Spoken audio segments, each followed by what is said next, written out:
여러분, 그리스도 안에서 우리가 인도를 받다 보면 사람이 바뀝니다. 뭐가 바뀝니까? 성품 자체가 바뀝니다. 그리스도를 만나는 순간에 우리 본질이 바뀌고, 여러분, 그리스도를 믿다 보면 우리의 성품이 바뀌는 것을 보게 됩니다. 우리의 인격이 바뀌는 것을 보게 됩니다. 그래서 격이 상당히 높아집니다. 여러분, 예수를 제대로 믿는 분들 보면 격이 상당히 높습니다. 어떤 자리에 나가더라도 야 훌륭하시네요, 이렇게 소리를 듣게 됩니다. 그 예수를 정상적으로 믿은 거죠. 진짜 예수를 믿는 분들은 차츰차츰 어떤 사람으로 바뀝니까? 그 마인드 속에서 그리스도의 사랑이 흘러넘치는 이런 사람을 변화시키는 거예요. 성령님이 그렇게 하시는 거예요. 이게 그리스도의 능력입니다. 여러분, 사랑 안에서 나오는 게 모든 열매입니다. 사랑이 넘치는 사람으로 바뀌는 거예요. 그리고 자비한 사람으로 바뀌어지는 것을 보게 됩니다. 가정이 바뀌는 거예요. 내가 내 속에서 자비함이 나온다는 것은 뭡니까? 내 마음 안에 그리스도의 사랑이 흘러넘치는 것이고 은혜가 흘러넘치는 겁니다. 가정이 바뀌는 거예요. 인간관계가 바뀌는 거예요. 사업이 바뀌는 겁니다. 하나님의 나라를 누리게 됩니다. 이 성령의 9가지 열매 중에 5번째 열매가 자비입니다. 자비라고 하는 것은 어떤 뜻입니까? 본래 불쌍히 여기는 마음을 가리키는 불교 용어입니다. 우리나라가 동북아시아에 있다 보니까 이게 아시아는 문화권 자체가 유불선이잖아요. 이 유불선의 의미에서 성경을 번역하다 보니까 자비라고 번역했는데, 사실 이 단어를 다른 영어 성경 NIV 성경 보면 kindness, 친절이라고 번역합니다. 그게 훨씬 정확한 겁니다. 또 킹제임스 버전은 이 gentleness 뭡니까? 관대함으로 번역을 한 겁니다. 이 두 가지 영어가 번역이 더 정확한 것을 보게 됩니다. 그래서 성경에 보면 표준 3번역이라든지 공동번역, 현대인의 성경은 다 NIV의 성경을 따라서 친절로 번역을 합니다. 우리가 성령의 인도를 받다 보면 친절한 사람은 바뀝니다. 여러분, 교회를 다니는데 예수를 믿는데 서서히 친절한 사람을 바뀐단 말이죠. 옛날에 불친절하고 냉랭하고 이런 사람인데 성령이 역사하심으로 말미암아 친절한 사람으로 바뀌는 겁니다. 온화한 사람으로 바뀌는 겁니다. 관대한 사람으로 바뀌는 겁니다. 그래서 집안에 예수 믿는 사람이 진짜 일어나면 어떻게 됩니까? 그리스도를 닮아가는 성숙한 그리스도인들이 일어나면 어떻게 됩니까? 가족들부터 충격을 받습니다. 야, 완전 바뀌었네, 이렇게 되는 겁니다. 야, 가장 충격받는 게 누굽니까? 배우자가 제일 충격을 받습니다. 야, 바뀌었네. 야, 교회가 사람을 완전히 변화시켰네. 자녀들이 놀랍니다. 야, 우리 아버지가 바뀌었네, 우리 어머니가 바뀌었네. 이게 교회 간다고 빨리 바뀌는 게 아니에요. 데일 카니기의 인간관계론을 달달달달 외운다고 되는 게 아닙니다. 우리가 친절이라고 하면 언뜻 떠오르는 이미지가 뭡니까? 장사꾼의 이미지죠. 별로 뭐 반갑지도 않은데 반갑습니다 하면서 이렇게 억지로 만들어내고 여러분, 친절하다 그러면 어떤 이미지가 떠오릅니까? 항공기 승무원들이 이렇게 친절하게 하잖아요. 그리고 전화 상담하는 분들이 친절하게 하잖아요. 굉장히 좀 친절이라는 단어가 이미지 자체가 뭐 그런 이미지인데, 사실은 이 친절이라는 것은 뭡니까? 인간의 노력으로 온전히 친절하는 게 불가능합니다. 여러분, 돈이 걸렸다, 친절 안 할 수 있습니까? 내 이익이 걸렸으면 친절하게 됩니다. 그런데 성경이 말씀하고 있는 친절은 그 수준을 완전히 뛰어넘는 거예요. 뭡니까? 성령의 열매로만 나타나는, 성령님의 권능으로 나타나는 친절함, 관대함, 이 자비심, 이걸 말씀하고 있는 겁니다. 그 놀라운 비밀을 오늘 저와 여러분이 누리게 되시길 주님의 이름으로 축복합니다. 첫 번째입니다. 하나님의 사랑을 가슴으로 느껴본 사람은 하나님의 인자하심과 하나님의 자비하심을 영원토록 찬양할 수밖에 없습니다. 우리가 예수를 믿는다, 기적입니다. 우리가 예수를 믿는 것은 하나님의 친절함 때문이에요. 하나님의 관대함 때문입니다. 법으로 따진다면 지옥 갈 백성인데 저주받아야 되는데 우리가 수많은 죄를 짓는단 말이죠. 알고도 짓고 모르고도 죄를 짓습니다. 근데 주님은 십자가의 피로 말미암아 저와 여러분을 용서하시는 겁니다. 이게 하나님의 친절함입니다. 그래서 그리스도인들이 친절한 사람으로, 관대한 사람으로, 자비로운 사람으로 변화되어지는 이유가 뭡니까? 본인이 받아서 그런 거예요. 하나님의 사랑이 내 안에 자극되기 때문에, 하나님의 사랑이 나를 감동시키기 때문에, 하나님의 친절함이 나에게 엄청난 감동과 은혜로 와닿기 때문에 그렇게 되는 겁니다. 하나님의 인자하심이 우리를 회개함으로 이끌었습니다. 저와 여러분이 회개하는 것은 하나님의 인자함 때문입니다. 만약 하나님께서 법대로 하실 것 같으면 어떻게 됩니까? 날마다 우리는 두드려 맞아야 되는 겁니다. 그리고 지옥 가야 되는데 하나님의 인자하심 때문에 우리가 예수 믿고 십자가로 말미암아 완전히 변화되어지고 성령의 사람으로 날마다 인도받을 수 있는 거예요. 로마서 2장 4절입니다. 혹 내가 하나님의 인자하심이 너를 인도하여 회개하게 하심을 알지 못하여 그의 인자하심과 용납하심과 길이 참으심이 풍성함을 멸시하느냐? 여러분, 기독신자가 다른 사람에게 친절하다, 또 다른 사람에게 자비하다, 나에게 억울하게 만든 사람, 내게 손해를 끼친 사람, 나를 분노하게 만든 사람에게도 관대하다, 손해보는 것 같죠? 기억해야 될 게 있습니다. 주님이 우리에게 그만큼 관대하신 겁니다. 우리 하나님 아버지께서 우리에게 너무너무 친절하게 대해주신 거예요. 저는 친절 그러면 우리 아버지 어머니의 친절이 생각이 납니다. 저한테 너무너무 친절하셨어요. 너무너무 관대하신 겁니다. 그걸 제가 한 번씩 늘 가슴에 생각이 납니다. 하나님 우리에게 얼마나 친절하셨나요? 우리가 하나님과 원수 되었을 때, 아직 죄인 되었을 때 우리 주님께서는 독생자를 주신 겁니다. 친절하게 하신 거예요. 이만큼 친절하고 이만큼 관대하신 분이 없습니다. 하나님의 이름 중에 하나가 엘 엘ион입니다. 지극히 높으신 하나님, 가장 높으신 하나님. 여러분, 하나님은 친절함에 있어서, 선함에 있어서, 카인네스가 선함도 있습니다. 들어가 있습니다. 관대함에 있어서 가장 높으신 거예요. 하나님은 사랑에 있어서 가장 높으신 분입니다. 여러분, 이 친절이라고 하는 게 그리스 말로 크레토스테스입니다. 크레토스테스. 그리고 구약에는 똑같은 의미의 단어가 헤세드입니다. 구약의 헤세드가 250번 정도 나옵니다.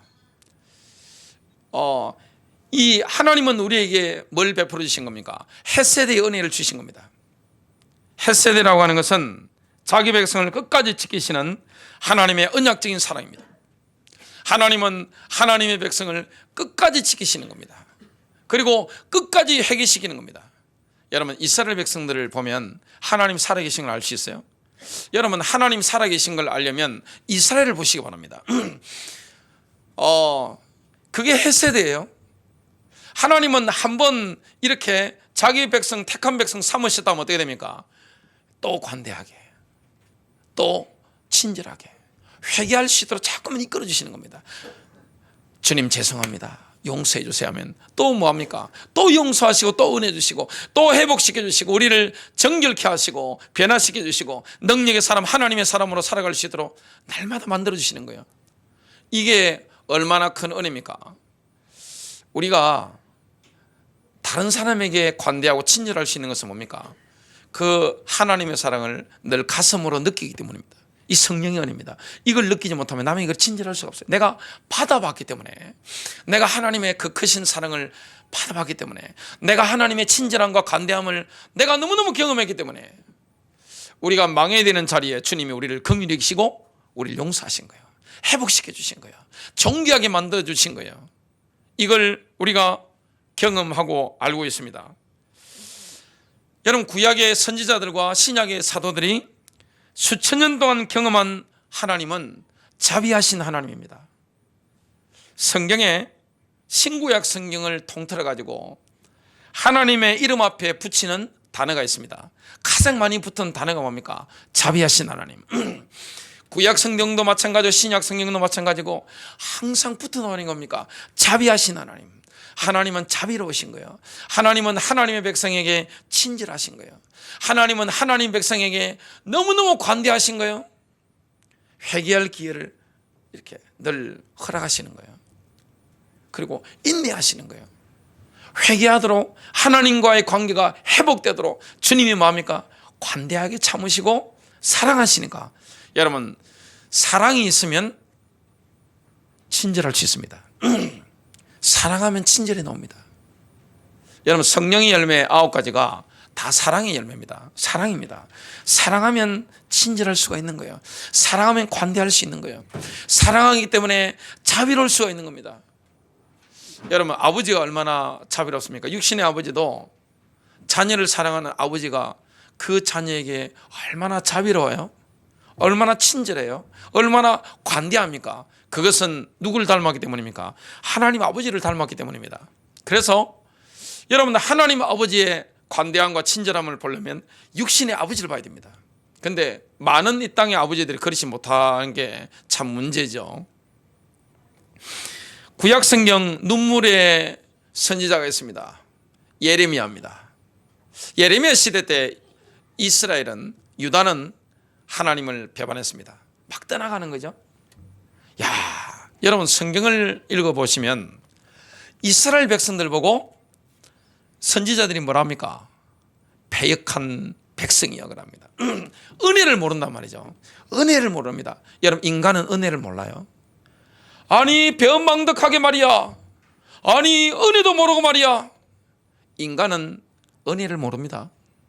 인간의 본능이에요. 은혜를 잊어먹는 건 인간의 본능입니다. 사람은 은혜를 몰라요. 그리고 진실하지 않아요. 바울이 영감받아서 뭐라 했습니까? 사람은 다 거짓되다. 진실한 사람 아무도 없습니다. 사람은 은혜를 몰라요. 배은망덕한 겁니다. 출애굽의 은혜를 이스라엘 백성들이 늘 잊는 거예요. 그러면 신약시대 그리스도의 교회는 그렇지 않습니까? 더하죠. 더합니다. 십자가의 은혜를 늘 배신하잖아요. 늘 배반하는데 헤세드가 있는 겁니다. 크레토스테스가 있는 겁니다. 하나님의 친절함, 언약적인 사랑, 포기하지 않는 언약적인 사랑. 여러분, 이 언약적인 사랑을 알려면 자녀를 향한 어머니의 사랑을 보면 제일 쉽게 이해가 됩니다. 어머니들이 자식을 포기하지 않잖아요. 죽더라도 포기하지 않습니다. 비행기가 떨어졌는데 한 명이 산 겁니다. 누굽니까? 엄마 품속에 있는 아이. 그런 경우 너무너무 많은 거예요. 다른 사람은 손가락질 하는데 그 아들을 그 어머니만큼은 사랑합니다. 감옥에 찾아가잖아요. 끝까지 친절함을 보여줍니다. 끝까지 관대함을 어머니가 보여주잖아요. 그게 헤세드입니다. 하나님 우리에게 그렇게 대해 주신 거예요. 우리는 남을 정죄를 잘합니다. 흠을 잡잖아요. 사람은 그래요. 나에게 잘해준 것보다 나에게 섭섭한 거, 이걸 기억합니다. 9,999개 잘해준 것보다 한 개 나를 마음 아프게 한 거, 기분 나쁘게 만든 거, 인간이 이걸 기억하는 거예요. 쉽지 않습니다. 그래서 배은망덕한 것은 인간의 본능인데 그 배은망덕한 이스라엘, 십자가의 구속으로 말미암아 우리를 구원하시는데 배은망덕한 그리스도의 교회와 그리스도인들을 향해서 주님은 뭐합니까? 친절하신 거예요. 자비하신 거예요. 그걸 예레미야 선지자가 이렇게 고백합니다. 옛적에 여호와께서 나에게 나타나사 내가 영원한 사랑으로 너를 사랑하기에, 하나님의 사랑은 영원합니다. 인자함으로 너를 이끌었다 하였노라. 여기 자녀를 키워보시는 분 이해하시겠지만 자녀는 뭘로 키웁니까? 사랑으로 키웁니다. 옛날 저희 아버지 살아계실 때 늘 말씀하시더라고요. 자녀는 사랑으로 키우는 거야. 사랑이 있으면 관대합니다. 남들이 볼 때는 늘 이렇게 할 수 있는데 그 부모는 자녀에게 뭡니까? 친절하고 관대한 거예요. 바울이 이렇게 찬송합니다. 고린도후서 1장 3절 찬송하리로다. 그는 우리 주 예수 그리스도의 하나님이시요 자비의 아버지시요 모든 위로의 하나님이시며. 보세요. 하나님은 자비함에 관대함에 친절함에 지극히 높으신 분입니다. 이분을 우리가 아버지로 모시는 겁니다. 두 번째입니다. 성령의 열매를 맺는 사람은 친절과 자비에 있어서 지극히 높으신 분의 아들로 드러나게 됩니다. 여러분, 우리가 가만히 있으면 육신의 열매를 맺게 됩니다. 성령으로 힘쓰면 성령의 열매를 맺게 됩니다. 여러분, 예수 그리스도로 말미암아 구속을 받았는데 성령이 내조하시는데 가만히 있으면 어떻게 돼요? 죄가 막 올라옵니다. 남에게 친절할 수 없어요. 남에게 관대할 수 없어요. 사람이 친절하게 할 수밖에 없는 게 뭡니까? 영업할 때 친절할 수밖에 없죠. 그리고 내가 친절하지 않으면 이게 굉장히 큰 불이익을 당할 때는 친절할 수밖에 없습니다. 근데 힘없는 아이에게 친절한다. 힘없는 노인에게 친절하게 대한다. 그리고 나보다 연약한 사람에게 친절하게 대한다. 이게 쉬운 게 아닙니다. 그래서 바깥에 나가서 돈을 벌 때 친절한 거는 누구나 할 수 있는 겁니다. 알바도 친절하지 않으면 잘리잖아요. 요즘 그런 세상이니까 아르바이트 사람들도 할 때 보면 굉장히 우스가면서 정상적으로 아르바이트 하는 청년들 한번 보세요. 집에서 막 그냥 폭격을 맞고 그냥 엄청난 싸움이 있더라도 뭐합니까? 아르바이트 하는 때는 어떻게 합니까? 웃으면서 안녕하세요, 관대하게 이렇게 합니다. 근데 문제는 뭡니까? 나와 가까운 관계 속에 들어갔을 때 그때 친절함이 나옵니까? 내가 편하게 해도 되는 관계 속에서 친절함이 나옵니까? 그게 성령의 열매입니다. 그 속에서 성령의 열매 속에서 친절함이 나오는 겁니다. 그 속에 하나님의 영광이 나타나는 거죠. 이 친절함 속에, 사랑과 친절 속에서 하나님의 나라가 뭔지 눈에 보이는 것이 내가 느낄 수 있는 겁니다. 거기에 뭐가 임합니까? 성령님이 강력하게 지금 임하신 거예요. 하나님의 영광이 그 인간관계 속에 강력하게 막 나타나는 거예요. 근데 가만히 있으면 어떻게 됩니까? 죄가 막 올라오는 거예요. 그냥 이놈의 새끼 하면서 나에게 습하게 한 사람, 나쁜 놈, 나쁜 새끼 하면서 속으로 막 올라온단 말이죠. 여러분, 만일 여러분 보면 집을 한 5년 동안 비워놓으면 어떻게 되죠? 지금 코로나 바이러스 팬데믹 때문에 아이들이 학교를 안 가니까 운동장에 뭐가 자라는지 아세요? 제가 운동장들을 쭉 지나면서 보니까 여러 초등학교에 보니까 잡초가 이렇게 무성하게 올라온 걸 제 눈으로 봤습니다. 가만히 놔두면 뭐가 자랍니까? 열매가 막 좋은 열매가 올라오는 게 아니라 잡초가 무성하게 올라옵니다. 여러분, 빈 공터에는 사람들이 뭘 갖다 버리죠? 쓰레기 막 갖다 버립니다. 그게 청소년들의 범죄 온상이 되기도 합니다. 가만히 놔두면 안 돼요. 우리 마음밭은 가만히 있으면 어떻게 됩니까? 죄가 끊임없이 생산됩니다. 남에게 불친절한 거예요. 가족에게 불친절한 거예요. 나와 가까운 사람에게 불친절함이 막 올라오는 겁니다.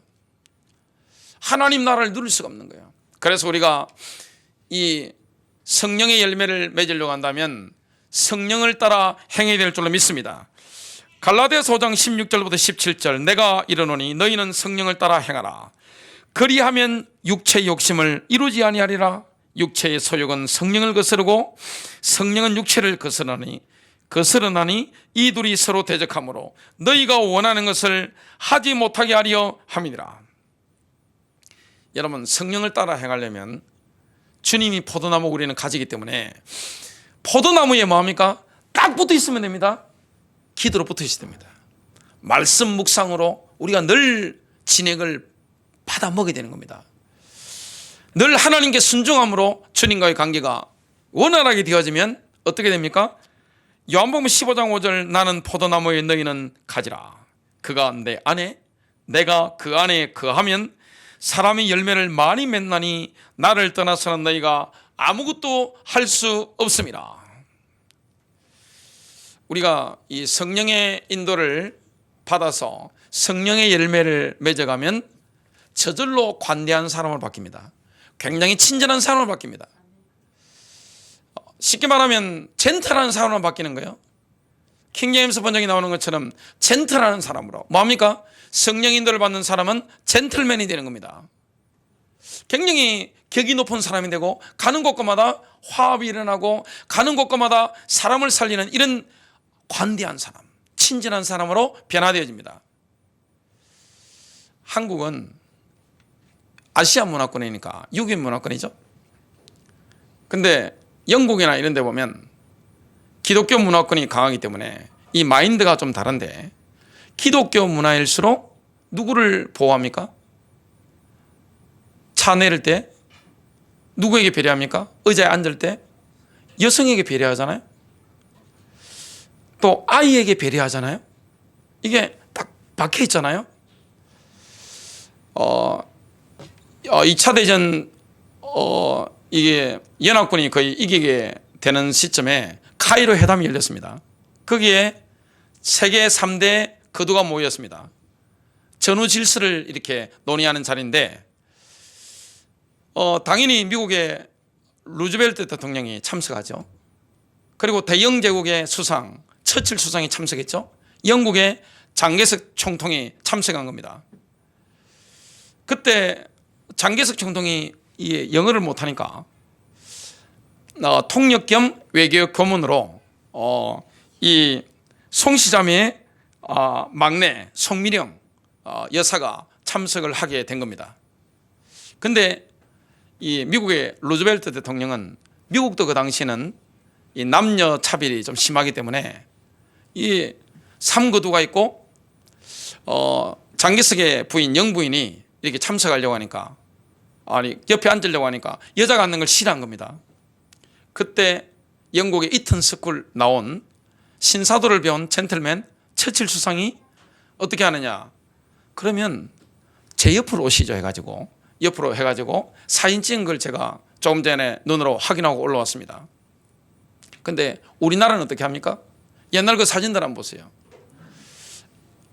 아기를 낳았는데 엄마가, 연약한 엄마가 뭐합니까? 아기를 들쳐업고 머리에는 뭐 짐 하나 이렇게 울러매고 손에 뭐 하나 들고 이래가지고 가고 있고, 힘센 근육 있는 남편은 어떻게 합니까? 그냥 앞에서 가지고 따라오든지 말든지 앞만 보고 이렇게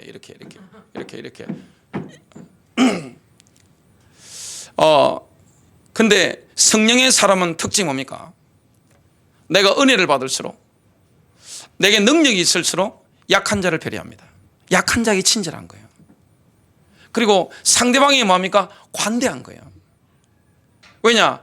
하나님이 그런 분이기 때문에 그렇습니다. 하나님이 우리에게 너무나 친절하고 관대하기 때문에 이게 성품 가운데 드러나는 것을 보게 됩니다. 그래서 성령의 사람은 사람을 차별하지 않습니다. 나에게 분노하게 한 사람, 내게 상처를 주는 사람에게도 친절하게 됩니다. 왜냐? 하나님이 그런 분이기 때문에 성령으로 그렇게 되는 거죠. 누가복음 6장 35절과 36절, 오직 너희는 원수를 사랑하고 선대하며 아무것도 바라지 말고 꾸어주라. 그리하면 너희 상이 클 것이요 또 지극히 높으신 이의 아들이 되리니 그는 은혜를 모르는 자와 악한 자에게도 인자하시니라. 너희 아버지의 자비로우신 같이 너희도 자비로운 자가 되라. 하나님 어떤 분이죠? 은혜를 모르는 자와 악한 자에게도 자비롭습니다. 이게 하나님입니다. 하나님은 배은망덕한 사람에게도 자비로운 거예요. 하나님은 악한 자에게도 뭐합니까? 친절하신 거예요. 그래서 마태복음 5장 44절부터 45절에 나는 너희에게 이르노니 너희 원수를 사랑하며 너희를 박해하는 자를 위하여 기도하라. 이같이 한즉 하늘에 계신 너희 아버지의 아들이 되리니 이는 하나님이 그 해를 악인과 선인에게 비추시며 비를 어려운 자와 불의한 자에게 내려주심이라. 하나님은 성품이 어떻습니까? 사람 차별하지 않아요. 해를 비추는데 오늘 선한목자교 예배드리는 분들한테만 특별히 해를 비춰주고 나머지는 캄캄하게 이집트에 있는 이집트에 있는 이집트인들에게 흑암이 막 덮었던 것처럼 어두워가지고 안 보여 하면서 이렇게 다니고 이런 분이 아닙니다. 농사철이 돼가지고 작물이 자라야 되는데 하나님 잘 믿는 신실한 기독교인에만 비를 내려주시고 예배드리러 안 나오는 사람 너 국물도 없어, 너 임마 가봐 하면서 비를 전혀 내리지 않는다. 하나님은 그런 분이 아닙니다. 똑같이 내려주시는 거예요. 배은망덕한 사람, 악한 사람에게라도 뭡니까? 햇빛을 내려주시고 비를 내려주시고 금융을 돌게 하시고 똑같이 대해주시는 분이에요. 그래서 하나님은 친절함과 관대함, 자비하심에 있어서 뭡니까? 지극히 높으신 분이에요. 그래서 하나님의 자녀가 성령의 인도를 받아서 성령의 열매를 맺다 보면 어떻게 됩니까? 그 아버지의 그 아들입니다. 야, 사람들이 보고 뭡니까? 야, 그 아버지의 그 아들이네. 역시 그 아버지의 그 아들이네. 씨는 못 속여. 그 아버지 그 아들이네. 야, 이런 분들이 하나님 나라 확장의 영적인 축으로 쓰임받게 되는 줄로 믿습니다. 사람은 관대함에 끌리는 거예요. 친절함에 끌리는 거예요. 자비한 사람이 막 끌리는 겁니다. 내 속에서 그리스도의 사랑이 막 흘러넘치는 거예요. 복장에서 흘러넘치는 거예요. 그러니까 자비함과 친절함과 관대함이 막 흘러나오는 거예요. 그게 사람이 막 끌리는 겁니다. 아이들도 친절한 사람을 금방 합니다. 그래서 아이들이 예수님께가 뭐합니까? 가서 막 안기잖아요. 그죠? 막 안기고 아는 거예요. 아니까 가는 겁니다. 아이들 바로 합니다. 여러분 연세 많으신 어르신들도 친절한 가게를 갑니다. 뭐 때문에 왔습니까? 뭐 이런 식으로 막 쳐다보고 뭐. 제가 울산을 갔는데 옛날에 부산에서 있다가 울산 갔는데 깜짝 놀랐습니다. 식당 가가지고 야, 일단 제일 놀란 게 뭐냐면 부산은 사투리를 써도 그만큼 사투리를 거의 안 쓰거든요.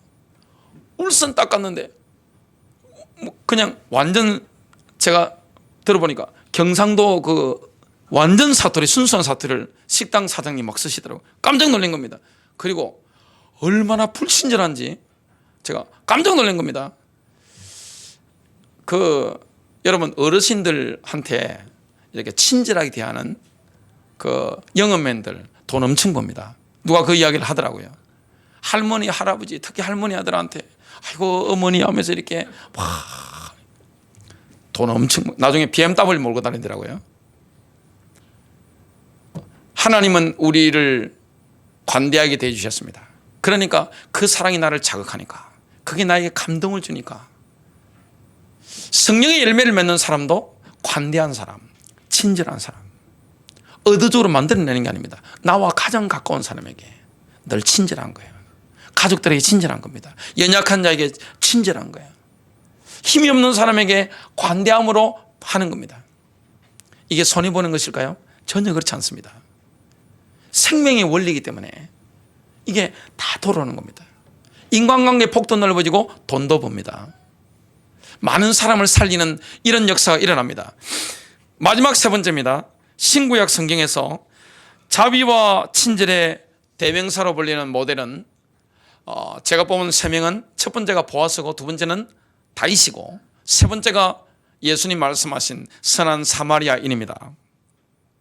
보아스는 베들레헴에 명망 있는 유저였는데 모압 여인 룻에게 친절을 베풀었습니다. 그 계기로 인해서 운명적인 만남을 누리게 됩니다. 보아스는 모압 여자였던 룻이 시어머니인 나오미에게 베푼 친절을 들었습니다. 얼마나 잘했는지. 여러분 시어머니에게 친절하게 대하고 다른 사람에게 친절하게 대한 거 소문을 통해 다 전달됩니다. 손이 볼 것 같죠? 절대 손해가 아닙니다. 우리 성령의 사람은 누구에게 친절합니까? 편한 관계에서도 친절한 겁니다. 함부로 할 수 있잖아요. 근데 말이 상냥한 거예요. 말이 온화한 거예요. 행동 거지가 관대한 거예요. 너무너무 친절한 거예요. 왜냐? 내가 하나님의 친절을 경험했기 때문에. 그리고 하나님이 수많은 만남을 통해서 친절함을 경험토록 하시기 때문에 내 몸에도 그게 배어 있는 겁니다. 저절로 막 나가는 거예요. 이런 사람이 영적인 축으로 쓰임받아서 복음 전파의 문들을 막 열어가는 것을 보게 됩니다. 그리고 보아스는 룻이 생명 걸고 여호와를 선택한 거, 이걸 들었기 때문에 룻에 대해서는 깊은 감동을 받은 상태였습니다. 근데 이 보아스가 보리 수확철이 돼가지고 자기 밭들에게 이제 가보는 겁니다. 쭉 가보는데 딱 보니까 젊은 여인이 따라다니면서 그 노동자들 있죠? 품꾼들, 일꾼들인데 뒤에서 따라다니면서 이삭을 줍고 있는 겁니다. 못 보던 여인이 있는 거예요. 젊은 여인이. 그 사람 불러가지고 그 관리자 불러가지고 누구냐 물어보니까 이러이러한 당신이 알고 있는 룻입니다. 그러니까 뭐라고 합니까? 일꾼들에게 엄밀한 지시를 합니다. 보리 볕단에서 보리단에서 이렇게 한 움큼씩 이렇게 이불로 일부러 흘려줘가지고 룻이 많은 이삭 주기를 할 수 있도록 배려해라, 이렇게 한 겁니다. 또 젊은 여인이니까, 과부잖아요. 젊은 여인이니까 일하는 이 젊은 남자들이 희롱할 수 있으니까 희롱하지 못하도록 관리자한테 특별하게 지시하고, 또 이 희롱하지 못하도록 젊은 여인들과 룻이 함께 있도록 배려한 겁니다. 또 뭘 배려했는가 하면, 어떤 친절을 베풀었는가 하면, 룻도 먹어야 되잖아요. 사람이 젊은 여자, 예쁜 여자는 안 먹고 삽니까? 먹어야 살 거 아닙니까? 먹어야 되는데 어떻게 배려하느냐? 자기 품꾼들 있죠? 노동자들과 똑같은 빵을 주고, 먹을 것을 주고, 똑같은 물을 주는 겁니다. 먹을 걸, 마실 걸 막 주는 겁니다. 이렇게 배려하는 겁니다. 그리고 이렇게 했는데 결국에는 보니까 보아스는 이스라엘의 하나님의 날개 아래로 도피처를 구하러 온 나오미와 룻에게 하나님의 친절이 뭔지 보여주는 통로가 된 겁니다. 그래서 룻이 하나님의 약속의 땅 가나안으로, 베들레헴으로 돌아오게 되고, 생명 걸고 룻이 돌아왔는데 하나님께서 나에게 친절하시구나, 이만큼 관대하시구나, 이걸 누굴 통해서 경험합니까? 보았습니다. 그 결혼하게 되죠. 그래서 다윗의 정조부, 정조모가 되는 겁니다. 하나님은 우리에게 관대하신 줄로 믿습니다. 그 피로 우리를 용서하시는 줄로 믿습니다. 우리에게 영혼족에 공급하시는 분야에도 하나님은 관대하게, 친절하게 우리에게 공급하는 줄로 믿습니다. 거기에 보아스가 통로가 된 거예요. 다윗은 하나님께서 자신을 헤세드로 대해 주셨음을 늘 기억하고 감격하고 있었습니다. 정치적인 안정을 찾을 때쯤 요나단의 아들 중에 살아있는 자를 찾게 된 겁니다. 왜 그렇습니까? 요나단이 자기에게 관대하게 해준 거, 친절해 준 거, 이걸 은혜를 갚으려고 한 겁니다. 그래서 아들을 찾은 겁니다. 여러분, 그 은혜를 베풀겠다고 다윗이 말하는데 신하들 입장에서 어떨까요? 여러분, 정치 권력이라는 것은 굉장히 무서운 겁니다. 정치는 아버지도 없습니다. 정치는 부인도 없습니다. 정치는 아들도 없어요. 정치 권력에 조금이라도 뭐가 걸림돌 되면 어떻게 됩니까? 아버지고 죽입니다. 아들도 죽여버립니다. 부인도 죽여버리는 거예요. 뭐 처남이고 이런 거 없어요. 정치 권력에는. 다윗은 정치인이잖아요. 권력자잖아요. 자기가 사울왕의 뒤를 이어서 정권이 바뀝니다. 여러분, 정권 바뀌면 어떻게 되는지 아세요? 고려 왕씨였잖아요. 왕씨들이 많이 살아있습니까 지금? 역사에 보면 왕씨들이 많이 성을 바꿨다는 게 나오죠. 그리고 엄청난 왕씨들이 죽었다는 기록이 있습니다. 왕씨에서 이씨로 바뀌었습니다. 그리고 같은 이씨라도 그 정변이 일어날 때마다 어마어마한 사람이 죽어나갔습니다. 영조시대 때 죽은 사람만 해도 굉장합니다. 정치 권력은 무서운 거잖아요. 그러니까 신하들은 다윗이 요나단의 아들을 찾는다, 사울의 손자들을 찾는다, 그러니까 어떻게 짐작하겠습니까? 사울의 씨를 말리려고 하는가 보네, 이렇게 느끼는 겁니다. 우리나라에도 보니까 태종 이방원을 한번 보세요. 개국 공신이잖아요. 조선에 왕자의 난도 이렇게 버렸습니다. 태종 이방원이 왕이 되는데 가장 큰 공로를 세운 게 누굽니까? 부인 민씨입니다. 그리고 이 처가의 민씨 사형제입니다. 왕권이 안정되는데 방해가 되겠다 싶으니까 자기가 상황으로 물러나면서 세종에게 물려주면서 뭐합니까? 민씨 사형제를 사역을 내려가지고 모조리 싹 죽여버리잖아요. 그리고 장인을 뭐합니까? 죽여버리잖아요. 다 죽이는 겁니다. 근데 이거는 태종 이방원만 그런 게 아니에요. 정권이 바뀌거나 아니면 왕조가 교체되면 그 이전에 왕손들은 뭐합니까? 거의 다 죽이는 겁니다. 그리고 거기에 도전될 만한 가능성이 있는 사람은 어떻게 합니까? 모조리 숙청하거나 죽여버립니다. 이거는 어느 나라나 다 똑같아요. 근데 다윗은 지금 어떻게 합니까? 본인이 헷세대의 은혜를 입은 거예요. 하나님의 친절을 경험한 겁니다. 그리고 요나단의 은혜를 잊을 수가 없는 거예요. 사무엘하 9장 3절 왕이 말하기를 사울의 집에 아직 남아있는 자가 없느냐?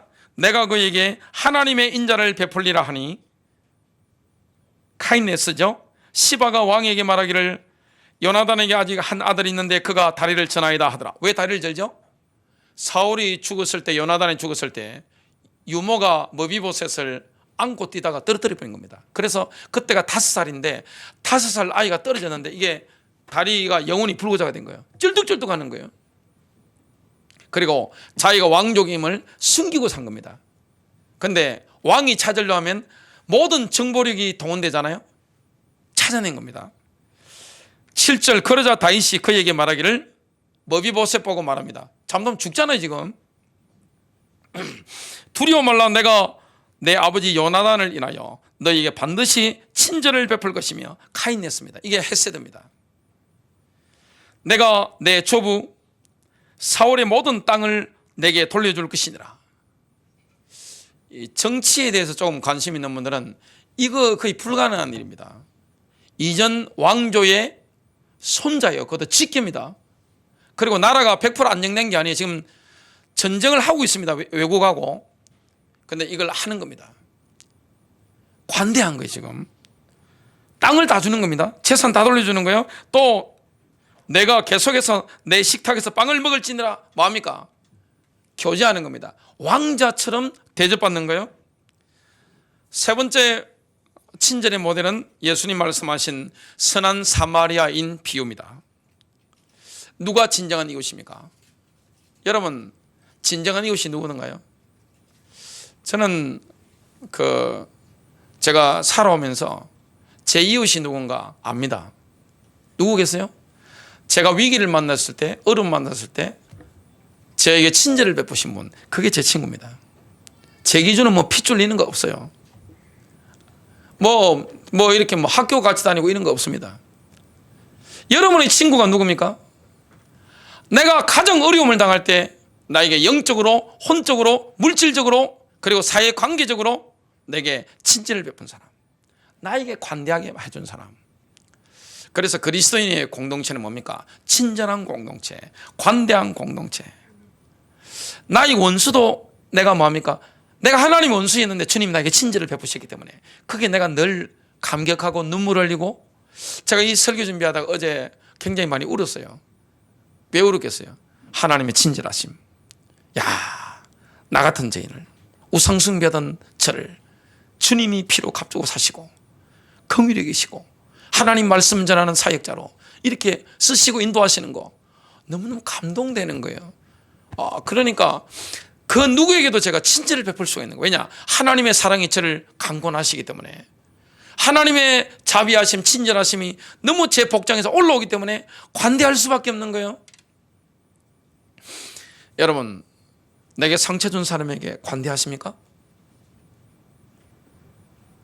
나를 뒷목 잡게 만든 사람에게 여러분 친절하십니까?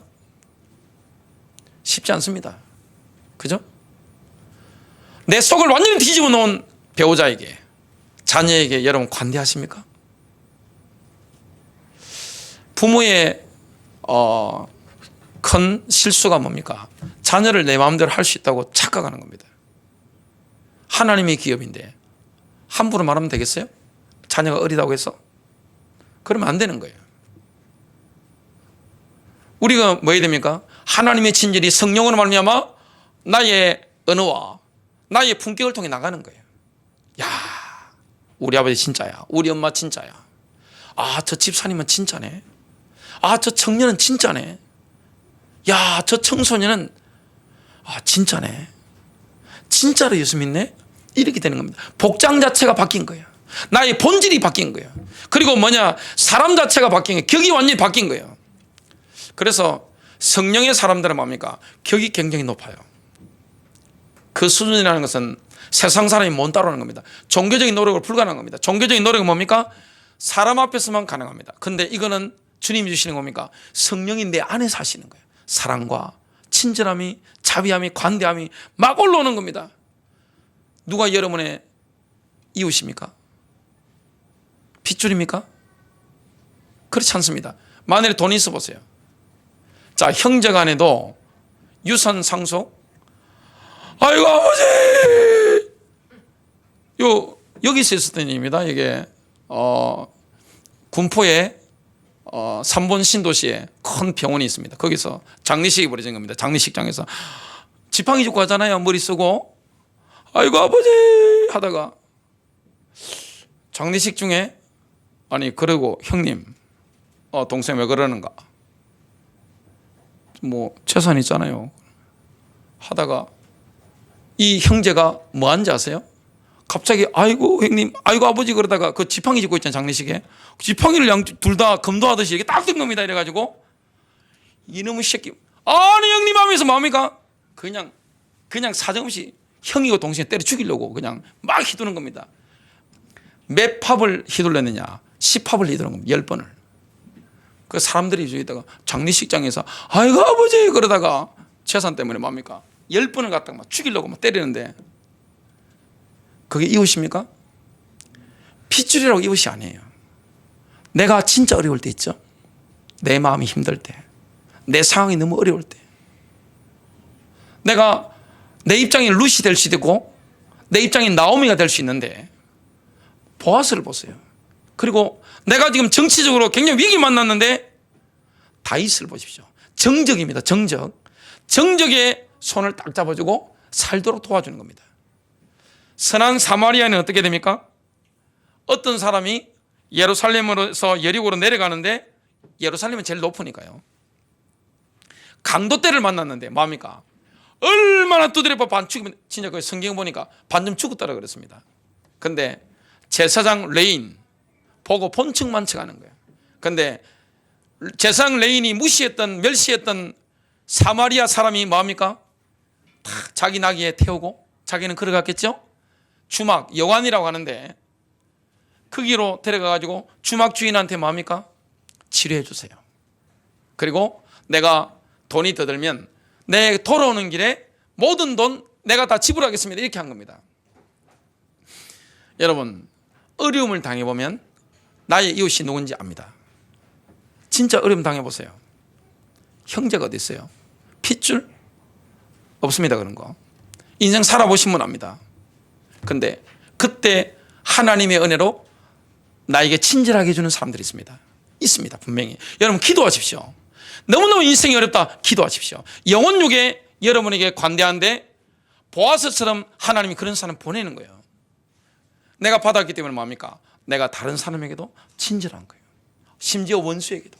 왜냐? 하나님 아버지의 아들로 드러나는 겁니다. 야, 그 아버지의 그 아들이네. 야, 교회가 저런 거네. 야, 예수 믿는 사람이 저런 거구나. 너무 감동이 되는 겁니다. 결론 맺습니다. 여러분 친절한 사람입니까? 뒤돌아보시기 바랍니다.